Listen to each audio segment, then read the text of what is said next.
Here's how to download and install Outlook on PC or laptop. There are two main ways to get Outlook. The first option is through a Microsoft 365 subscription, which gives you access to Outlook along with other Microsoft Office applications.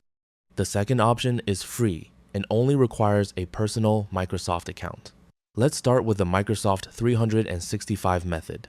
First, open your web browser and go to office.com. Click the Sign In button and log in to your Microsoft account.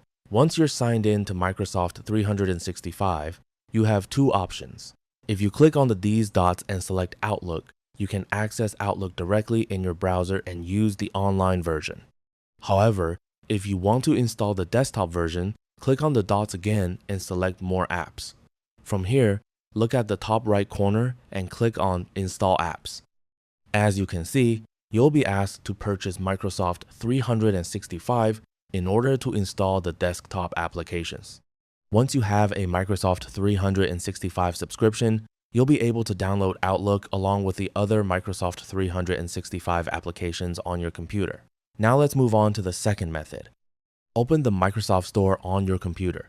Once the store is open, click on the search bar and type Outlook. In the search results, find and select Outlook for Windows. Click the Get button to download and install the application.